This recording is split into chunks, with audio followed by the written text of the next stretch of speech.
Hola amigos de la catequesis de la parroquia castrense Divino Niño. Hoy estamos en nuestro segundo día de nuestro curso para catequistas, fundamentos y metodología de la catequesis. Muy bien, el día lunes nos habíamos quedado en nuestra primera sesión hablando de las tareas de la catequesis y dejamos una pequeña actividad en donde tenían que presentar un ejemplo de cada una de las tareas de la catequesis. El día de hoy quisiera retomar un poquito este tema de las tareas de la catequesis para, digamos, reafirmar algunos conocimientos. Cuando hablamos de llevar al conocimiento de la fe, eh, digamos, dirigiendo a que cada concepto, doctrina que nosotros enseñemos a nuestros estudiantes, alumnos de la catequesis, va a tener que ver con esta parte, ¿verdad? O esta primera tarea de la catequesis. Entonces aquí entraría, por decir, los temas que conocemos, ¿no? Acerca de nuestra doctrina, como es por ejemplo, los distintos temas que tiene nuestro credo, ¿verdad?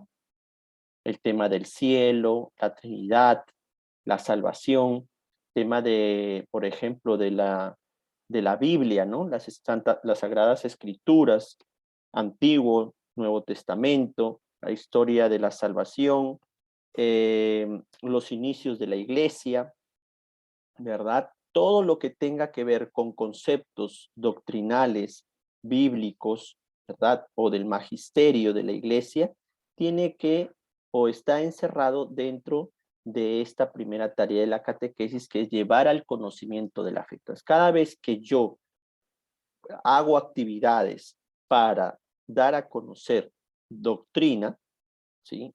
Contenido de la fe, entonces estoy, digamos, llevando a los alumnos al conocimiento de la fe. Cuando hablamos de iniciar en la celebración del misterio, estamos hablando específicamente de cómo celebramos la liturgia y los sacramentos, ¿sí? Cuando yo le explico al chico, por decirlo, cuando yo lo llevo, por ejemplo, a la misa, ¿no? Y le explico cómo debe ser su postura, los gestos que debe adoptar dentro de lo que es la celebración, la liturgia de la misa. Entonces le estoy ayudando a iniciarse en la celebración del misterio. Acuérdense de eso. Cuando hablamos de celebración del misterio, estamos hablando específicamente de la liturgia y los sacramentos. Por ejemplo, cuando yo organizo una confesión para mis alumnos, ¿no? Ya previamente hablo con el sacerdote y le digo a mis alumnos, tal día vamos a ir a tal hora a confesarnos todos.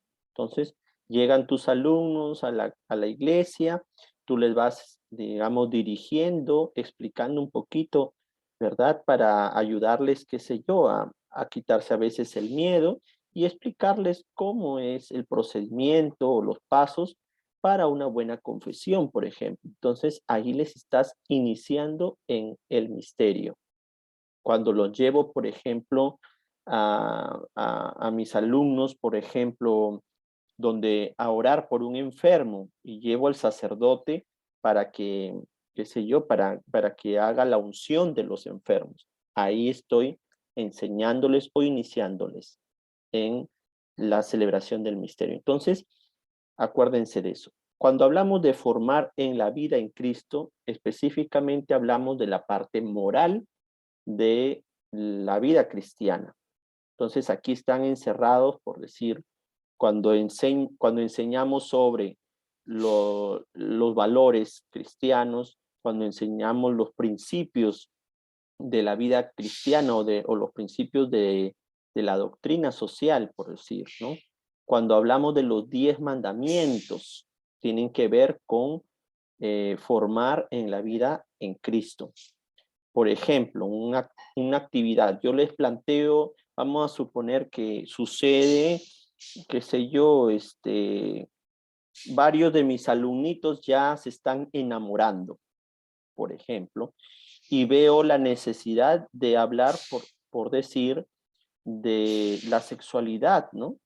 Dentro de mi catequesis, ¿no? Cómo debemos vivir cristianamente nuestra sexualidad.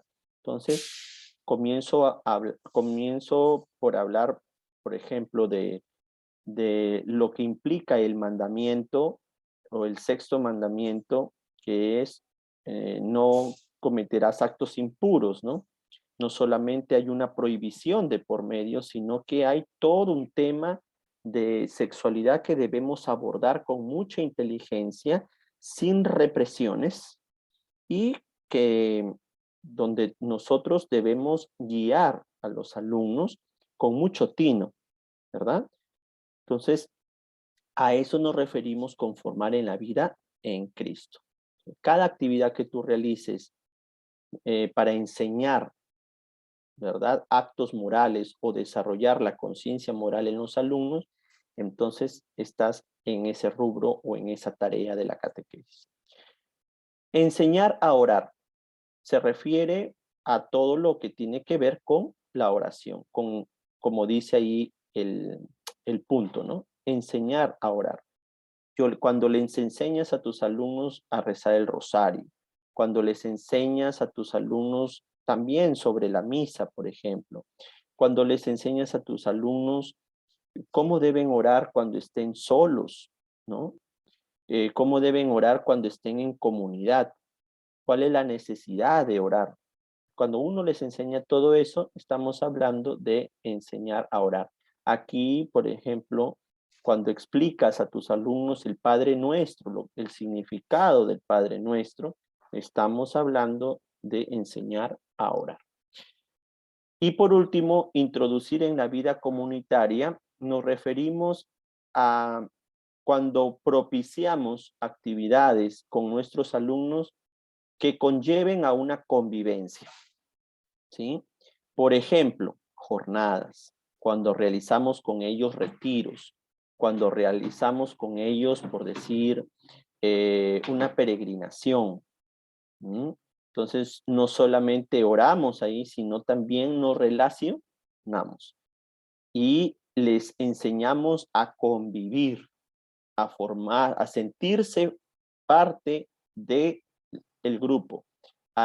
Les enseñamos a identificarse con la parroquia.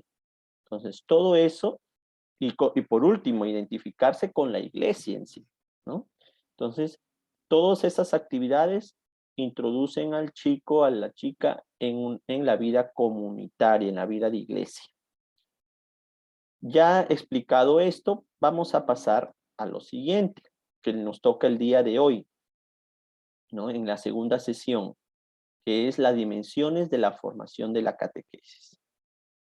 La formación tiene como finalidad, en primer lugar, concientizar a los catequistas de ser, como bautizados, verdaderos discípulos misioneros, es decir, sujetos activos de la evangelización, y sobre este fundamento, capacitados por la Iglesia para comunicar el evangelio, acompañar y educar en la fe. ¿Qué quiere decir eso?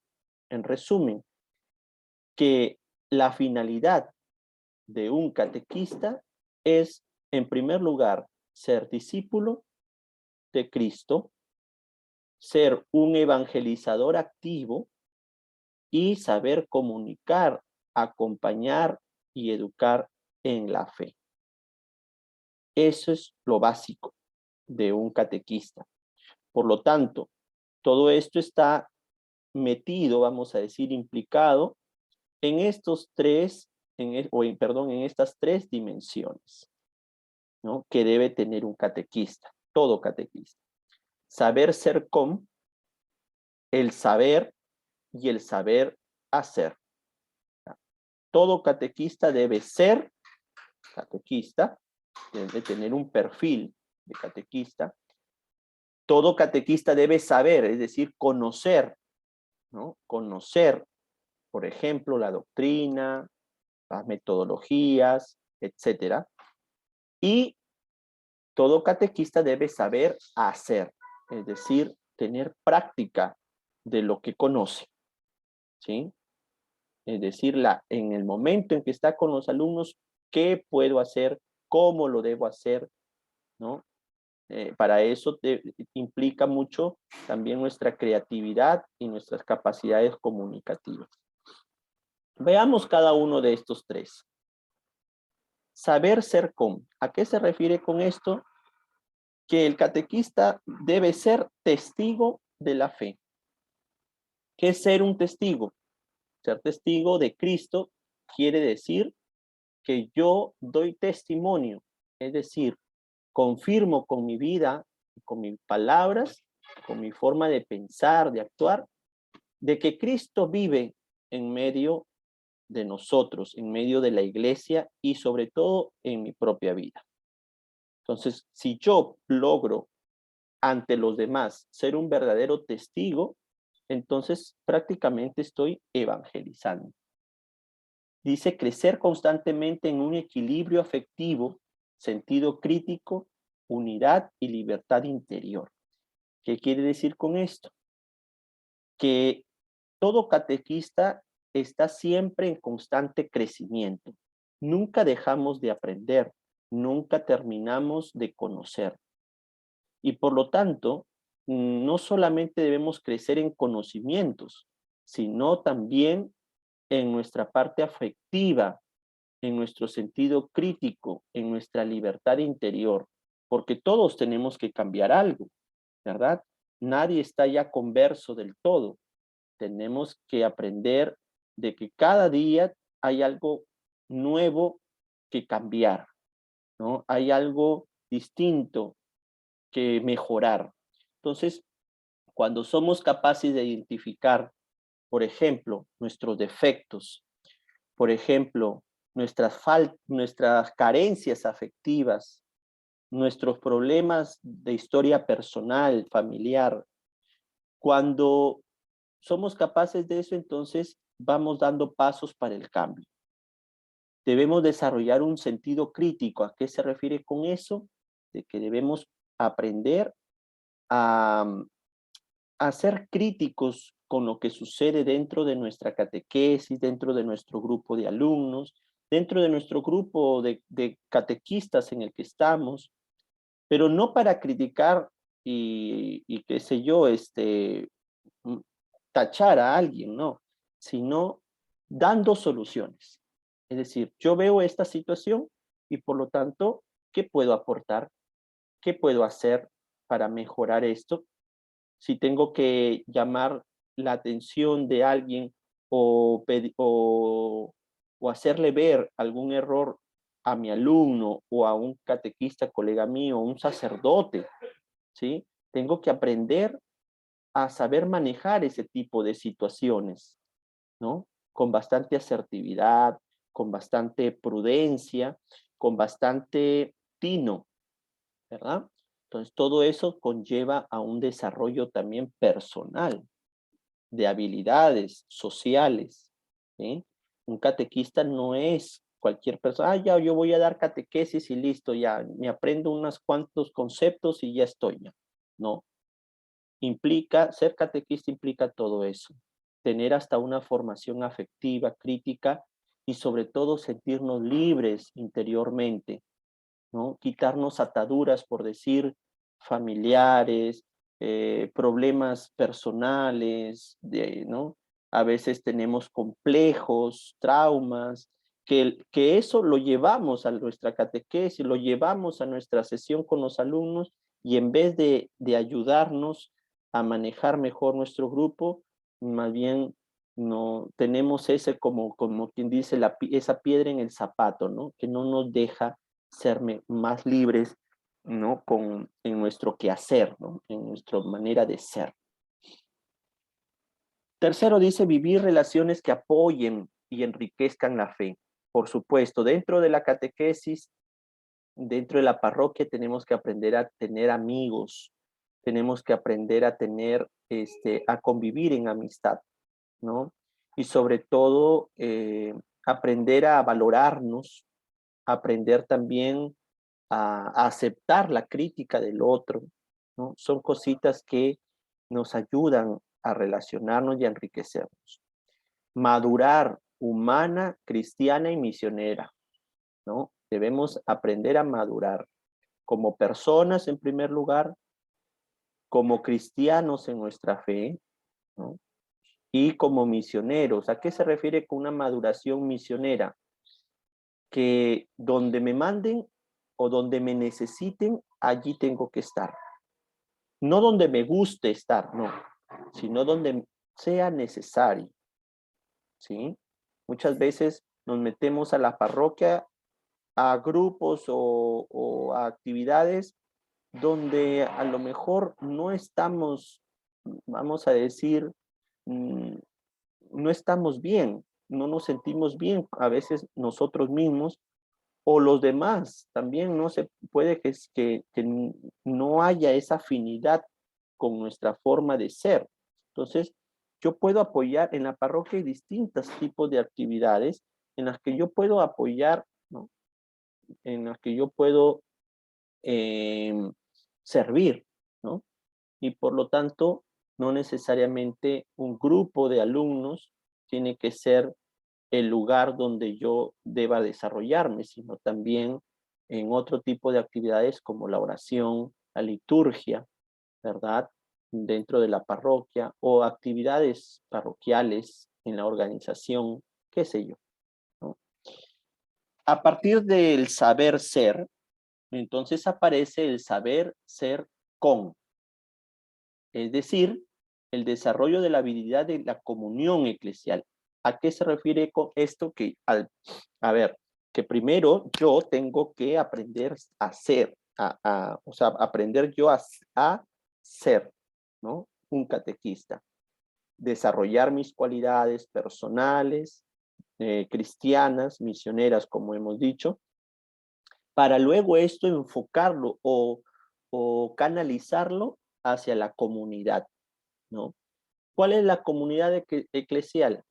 Mi grupo de alumnos, mi grupo de catequistas, mi sacerdote, los demás grupos parroquiales, ¿sí? Todo eso nos ayuda digamos, a saber ser con los demás.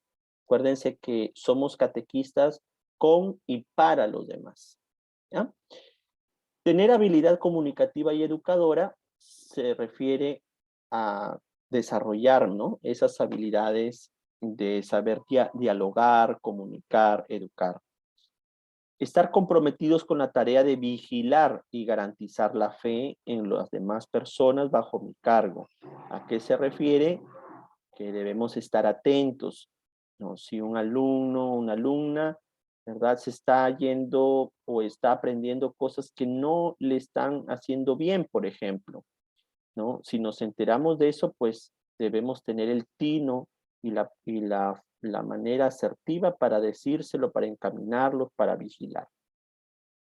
El catequista desempeña un papel importante como referente ético. Tú eres un referente para los demás y por lo tanto un ejemplo, ¿no? Y hay que cuidar mucho, ¿no? Nuestra forma de actuar dentro y también fuera, obviamente, de la catequesis. Ejercer autoridad como un servicio y unidos a su párroco y obispo. Tú no puedes agarrar y decir, ah, yo quiero hacer esta actividad con mis alumnos y ya, no, realizo la actividad todo sin decirle a mi párroco, sin decirle a los demás catequistas, y por último, ¿no? Bueno, ¿no? En caso sea al obispo.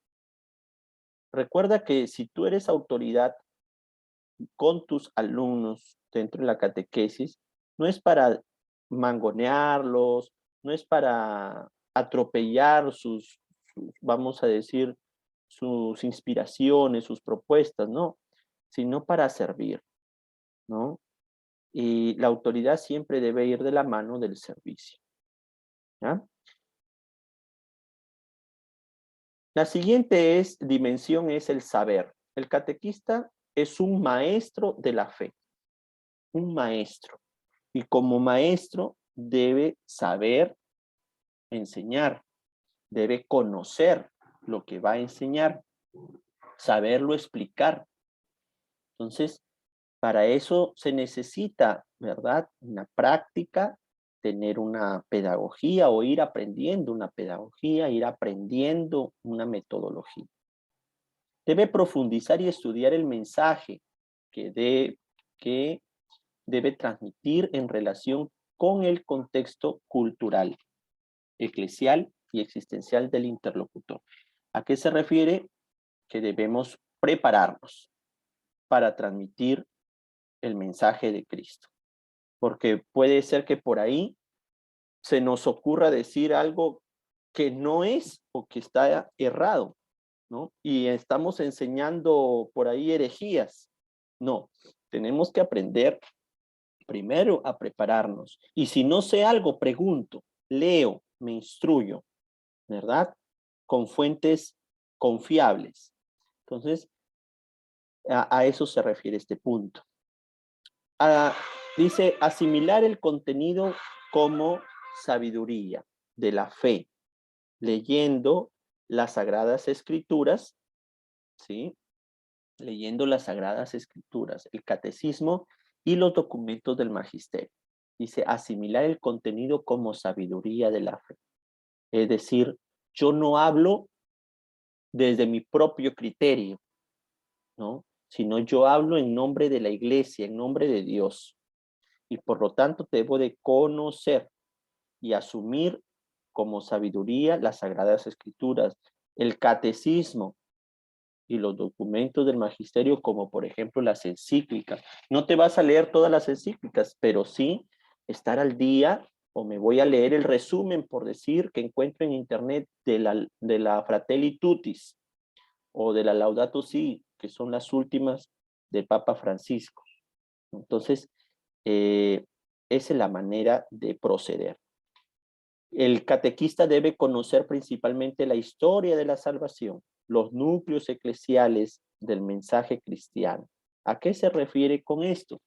Que debemos pues aprender o instruirnos bastante en lo que es la parte, por decir, bíblica, de interpretación, la historia de la salvación. ¿Cuáles son, por ejemplo, las etapas de la historia del pueblo de Israel?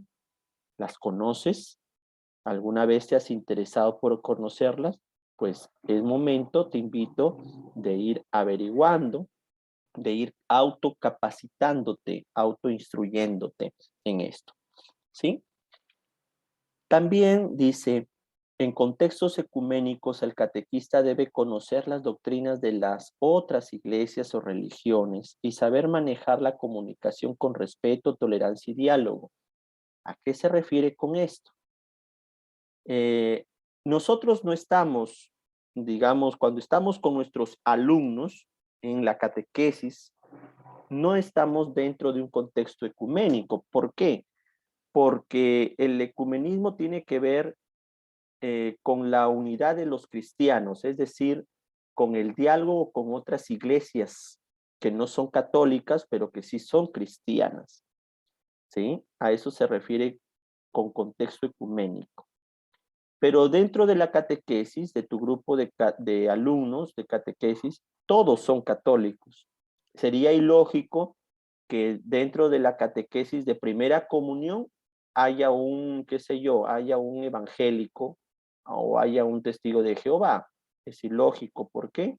Porque ellos tienen sus propios, digamos, conceptos de la fe. Varios de ellos coinciden con los de nosotros, pero habrán otros que no. Y por lo tanto, no sé, un evangélico, por ejemplo, o un musulmán no puede comulgar. Por lo tanto, sería ilógico que esté preparándose para la primera comunión, ¿no? Entonces, o primero lo convertimos, o primero convertimos a esa persona al catolicismo y ahora sí puede comulgar, bautizarse en primer lugar y luego hacer los demás sacramentos, pero previa conversión. ¿Me dejo entender? Ahora, cuando nos encontremos en contextos ecuménicos, vamos a suponer que tú como catequista tienes la oportunidad de dialogar con personas de otras iglesias. ¿Cuál es la actitud que debemos tomar? Nunca una actitud a la defensiva, ¿sí? Dios no necesita que lo defiendas, ¿sí? Dios no necesita que lo defiendas, ni la Virgen necesita que la defiendas, ¿ya? ¿Cuál es la actitud? La actitud es siempre ecuménica, es decir, buscando la unidad con los demás. ¿Cuáles son aquellas cosas que nos unen con las demás iglesias? Esas, esas cosas que nos unen debemos de conocerlas para dialogar, cuando nos toque dialogar con alguien de otra iglesia, por ejemplo, ¿sí? Entonces, para eso debemos también prepararnos, conocer cuáles son las doctrinas de las otras iglesias, de las otras religiones, para respetar, tolerar y dialogar. Siempre debe ser esa nuestra motivación, ¿sí? Veamos la siguiente diapositiva. Saber hacer. ¿A qué se refiere con el saber hacer? El catequista debe tener formación pedagógica y metodológica. ¿Qué quiere decir eso? Que somos pequeños maestros y por lo tanto debemos tener o asumir una forma de enseñar, ¿sí? Debemos asumir una forma de enseñar y de transmitir la fe. No se trata de ir al aula y decir, bueno, a ver chicos, vamos a hablar de los sacramentos son 7, el primero es este, el segundo no es así. ¿A qué se refiere con tener una formación pedagógica y metodológica? A que tú como catequista aprendas métodos, técnicas, aprendas estrategias para poder transmitir el evangelio, el tema o lo que desees, ¿no? Transmitir. Se presentará como un facilitador respetuoso de una experiencia de fe, de la cual él no es protagonista. ¿Quién es el protagonista de la catequesis? Jesús, Dios, nuestros alumnos, ¿ya? Nosotros no hay necesidad de sobresalir. Yo, catequista, soy el que canto. Yo, catequista, soy el que oro. Yo, catequista, soy el que dirijo el tema. Yo, catequista. No, debemos aprender a facilitar eso a los alumnos. Si vamos a orar, pues ¿por qué no le puedo decir a alguien que ore? A ver, hijo, ¿no? Dirige la oración. Previamente les has enseñado, ¿no? A orar. Entonces, ya esa persona, ese alumno, podrá él mismo dirigir la oración, ¿sí? A ver, hijos, vamos a, alumnos, ¿no? Vamos a, qué sé yo, a hacer este proyecto de solidaridad. Entonces, les delegas tareas a cada alumno. No todo lo haces tú, sino les das tareas para que ellos la realicen en ese proyecto de solidaridad. Entonces, de eso se trata, de ser un facilitador, ¿ya? De la experiencia de fe. Capacidad, perdón, de libertad interior y gratuidad, dedicación y coherencia. Claro, tienes que estar libre de tu primero, de tus complejos, de tus traumas, de tus cosas a veces negativas o defectuosas que puedas tener, para luego, ¿no? Transmitir con más libertad, como dice ahí, y gratitud a los demás. Capacidad de comunicación y de narración de la fe, ¿no? A veces nos toca, por ejemplo, hablar de la historia de Jesús o de la historia del pueblo de Israel y bien podríamos narrar, contarles a nuestros alumnos, por ejemplo, la historia, ¿no? Para eso tenemos que aprenderla. Y de eso, ¿verdad? Lo podemos hacer de distintas maneras, ¿no? Con títeres, con, qué sé yo, con cómics, por ejemplo, ¿no? O también podríamos simplemente adoptar la técnica del narrador de cuentos, ¿no? Donde yo con mis gestos, mis palabras, vaya manteniendo atentos a mis alumnos y ellos vayan captando el cuento que les estoy diciendo, ¿no? Entonces, si tú tienes esa habilidad, entonces podrías hacerla. También se puede aprender. También tengo que desarrollar una mentalidad educativa. Yo estoy en la catequesis para educar, para educar. Y para educar hay que amar. Para educar hay que amar, como decía San Marcelino Champagnat, ¿no? No puede haber educación sin amor. Gestión serena de las relaciones educativas en su calidad afectiva, como ya lo había dicho antes, aprender a relacionarme con mis alumnos, con los demás catequistas, en amistad. Capacidad de preparar un itinerario de fe, es decir, aprender a planificar, ¿sí? Yo planifico mis actividades, nunca improvises. Alguna vez te tocará improvisar, sí, bien si lo sabes hacer, pero necesariamente siempre debemos tener una, un itinerario, una planificación de nuestra catequesis. Entonces, este día les voy a dar tal cosa para que al siguiente sesión hagan otra que se relacione con la primera. Debe haber un orden, ¿no? Una cronología de temas, ¿no? No les voy a hablar, pues, de la primera sesión de la iglesia. No, tengo que saber cuál es el orden en que didácticamente los alumnos van a ir aprendiendo los temas de la catequesis. Eso es tener un itinerario. Disponibilidad para ser educado mientras se educa. Es decir, mientras que nosotros educamos a nuestros alumnos, nosotros también vamos aprendiendo. Eso definitivamente. Y además, estar siempre dispuestos a que otro nos enseñe. Nunca lo sabemos todo, ¿sí? ¿Ya? Nunca lo sabemos todo. Vivir el servicio de la catequesis como un estilo de comunión, buscando el acuerdo con el grupo de catequistas, ¿eh? Y con los otros trabajadores pastorales. Hoy día se me ocurrió hacer este canto con mis alumnos, pero no se los has dicho a los demás catequistas que están en el mismo ciclo que tú. Entonces, un grupo de alumnos va a tener este canto y el otro grupo de alumnos va a tener otro. O este grupo de alumnos va a hacer esta actividad y el otro otra, cuando están dentro del mismo ciclo. Eso no debe pasar. Entre los catequistas nos debemos poner de acuerdo para seguir un orden, unas actividades basados, por ejemplo, en una guía, en un folleto, qué sé yo, pero hacemos lo mismo. Si se te ocurrió para esta semana hacer esto, pues compártelo con tus demás colegas catequistas, ¿no? Para que también los otros niños o jóvenes lo hagan, ¿no? Lo aprendan. Veamos esta parte de la pedagogía de Dios y la pedagogía y la catequesis. Esta palabra pedagogía es muy complicadita entender. ¿Por qué? Porque implica muchas cosas. La pedagogía tiene que ver mucho con el tipo, el modelo, el enfoque de enseñanza, ¿no? La forma de enseñar, ¿verdad? Un conocimiento o un mensaje que quieres transmitir. ¿Ah?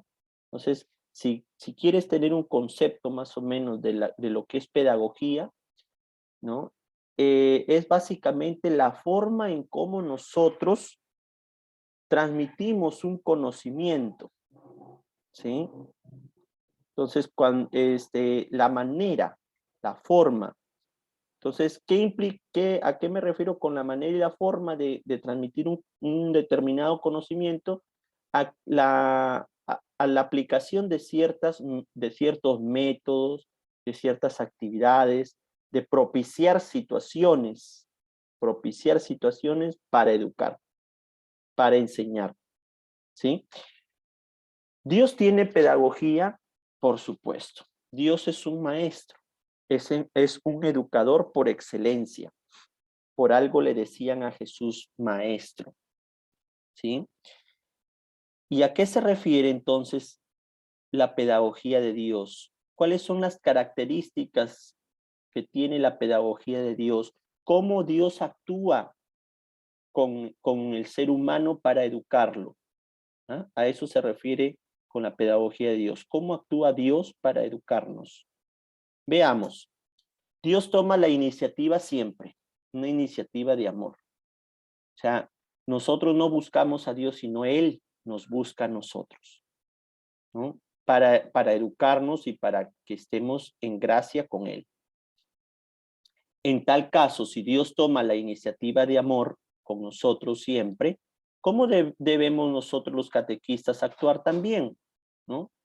Pues de la misma manera, el catequista debe hacer presente la iniciativa del amor de Dios, es decir, proponer o suscitar, propiciar situaciones que le hagan saber al chico que Dios le ama. Porque es fácil agarrar y decirle, Dios nos ama, queridos alumnos. Y el alumno te puede decir, ¿cómo sé que Dios me ama?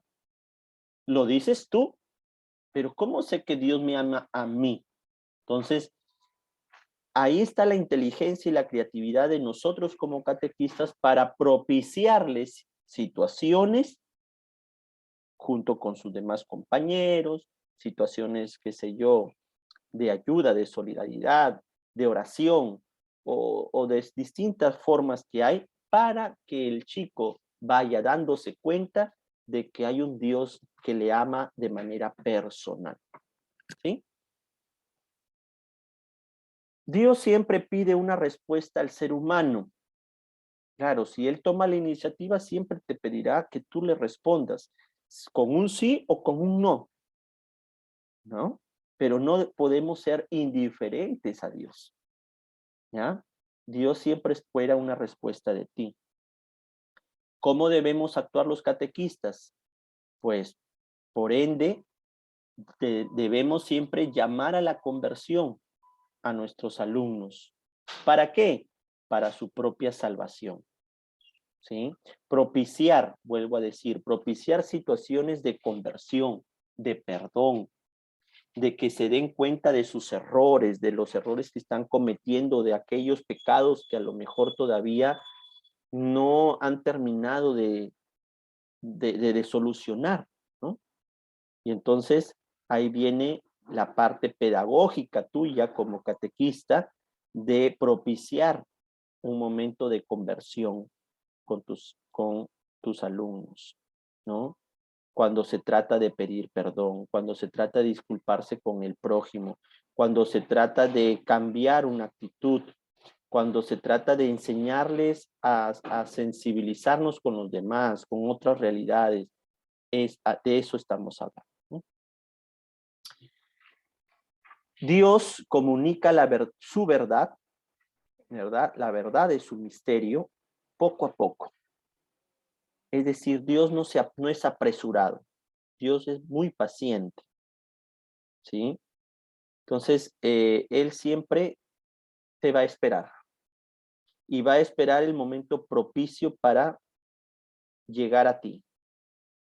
Algunos, ¿verdad? Somos mucho más receptivos del misterio de Dios, como también hay otras personas que no lo son, que tienen barreras personales, que tienen barreras afectivas, que tienen barreras de su historia familiar, que no les dejan percibir ¿no? el misterio de Dios en su vida. Entonces, a ellos se les hará mucho más difícil o demorarán más, ¿no? En darse cuenta, por ejemplo, de que Dios les ama, ¿sí? Hay algunos que, por decir, han conocido a Dios de niños. Hay otros que han conocido a Dios ya ancianos, pero no por eso quiere decir de que uno vale más que el otro, ¿no? Simplemente que Dios tiene un tiempo para cada uno, ¿no? Y respeta nuestros ritmos, ¿no? ¿Cómo debemos actuar nosotros? También de la misma manera. Dice aquí, el catequista asume el principio de gradualidad, es decir, que debemos también ir por etapas, por grados. Por eso hay un primer ciclo, Por eso hay un segundo ciclo. Ay, que ya hagan la catequesis de una vez, ¿para qué tantos años, tanto tiempo? No, es que la fe necesita tiempo, ¿no? Necesita etapas. De un día para otro no vas a lograr que un alumno ame a Dios, pues, ¿sí? Entonces, a eso nos referimos. Dios atrae al ser humano hacia él con paciencia y amor. Es lo mismo que estábamos diciendo anteriormente. ¿Cómo actuamos los catequistas? Debemos actuar valorando la experiencia comunitaria de la fe. ¿A qué se refiere con esto? Que debemos enseñarles a los alumnos a valorar la experiencia comunitaria de la fe. Es decir, propiciarles momentos de encuentro con Dios también en comunidad, con sus demás compañeros. ¿Para qué? Para que allí puedan experimentar también el amor de Dios. Dios transforma los acontecimientos de su pueblo en enseñanzas de sabiduría. ¿Qué quiere decir? Si nosotros revisamos la palabra de Dios, vamos a encontrar de que la Biblia es un libro que recoge muchas, o por no decir todas, toda la Biblia recoge experiencias de fe, experiencias históricas de fe. Por eso es que hay etapas dentro de la historia de este pueblo. Hay personajes, hay momentos, ¿no? De la historia. Y que por lo tanto cada momento, cada etapa, cada personaje tiene, digamos, vamos a encontrar de que tiene algo que decirnos a nosotros. Por lo tanto, Dios ha hecho de la historia una forma de enseñar, una forma de transmitir su sabiduría. Así vamos a ver que el paso del Mar Rojo, así vamos a ver, qué sé yo, la época de los reyes, la época de los profetas, y que cada uno de ellos han ido transmitiendo una enseñanza de vida que es válida hasta nuestras épocas. ¿Cómo debemos actuar nosotros los catequistas? Por ende, debemos construir con nuestros alumnos una pedagogía de signos. ¿A qué se refiere con pedagogía de signos? Que yo no solamente debo de hacer la catequesis tan solo hablando, sino que yo debo utilizar objetos, signos, utilizar materiales para que mi alumno, mi alumna capte, ¿verdad?, de lo que estoy hablando. O sea, una imagen, es como cuando, voy a poner un ejemplo, ¿no? No, ¿se acuerdan cuando sus padres les enseñaban, por decir, a conocer a Dios cuando estaban pequeñitos? Vamos a poner una edad de 3 años. Tú no sabías quién era Dios, ni tampoco tenías por qué comprenderlo en ese momento. Sin embargo, tu padre o tu madre o la persona que te influyó religiosamente, te daban a conocer, por decir, te ayudaban a mirar a Dios a través de imágenes, ¿no? Te ayudaban a mirar a Dios a través de una canción, te ayudaban a comprender a Dios a través, ¿verdad?, de pequeños signos, ¿verdad? Entonces, te decían, ese que está ahí en el cuadrito, ese es Diosito y te ama mucho. Entonces, tú en tu mente pequeña ibas dándote la idea de un Dios amor, gracias a que tu padre o la persona que te enseñó también te amaba o te ama, ¿no? Y por lo tanto relacionabas, ¿no? Conectabas el amor de esa persona que te tenía con el amor que Dios te tiene. Entonces, eso es ayudar con signos, eso es construir signos con nuestros alumnos. Si no se aburren, si no se aburren. O sea, en una oración, por ejemplo, les quieres enseñar a orar, no prepares tú el altar. deja que ellos lo preparen, ¿no? Entonces, si ellos preparan el altar, va a ser mucho más significativo, ¿entiendes? Entonces, eso es construir una pedagogía de signos. Propiciar, ¿no? Propiciar situaciones entre ellos que les ayuden a darse cuenta de por ejemplo, de una enseñanza específica de la fe, ¿no? Es compasivo, Dios es compasivo con el ser humano, siempre, ¿no? Siempre actúa con compasión. ¿Cómo debemos nosotros actuar también? Evangelizar educando y educar evangelizando. ¿Qué quiere decir? Que yo debo transmitir el evangelio, transmitir el mensaje de Dios, pero también educando. ¿Qué quiere decir educando? Formando en valores, formando en gestos, posturas, formas de pensar. Entonces, evangelizo, transmito ¿no? el mensaje, pero educando, formando, ¿sí?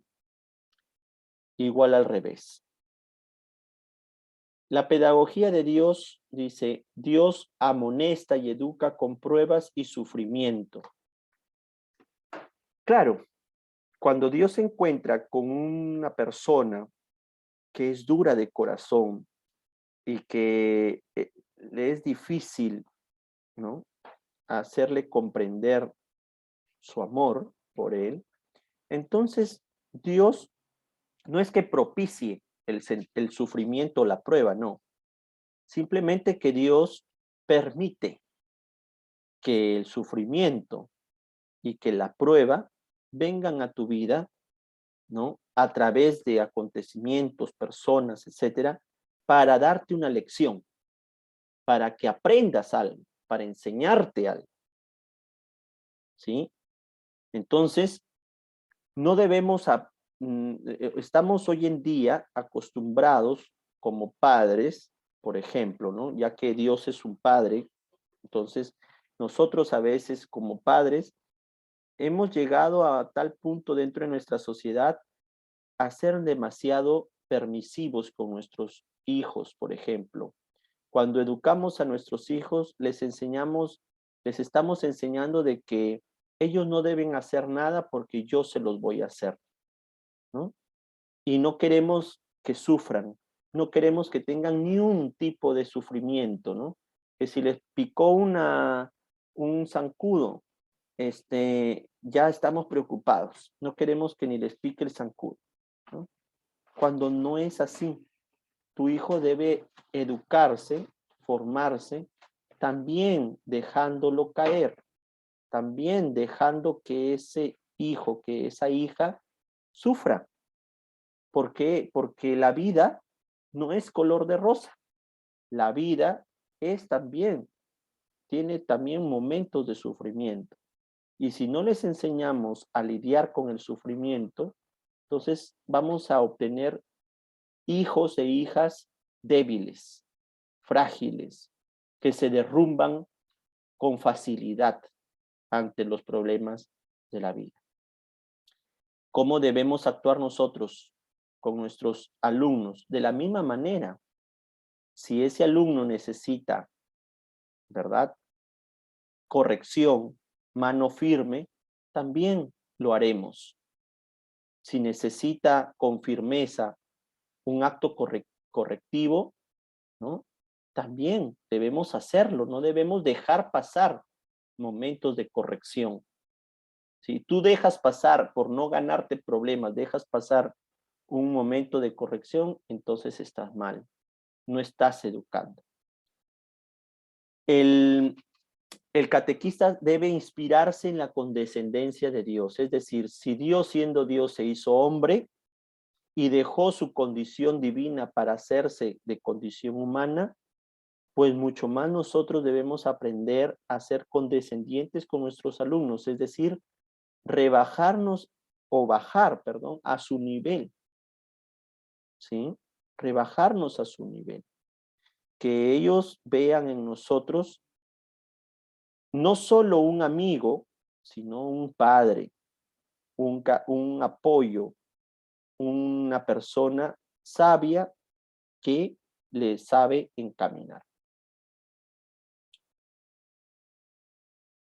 Muy bien, como tarea les voy a dejar que realicen este cuadro.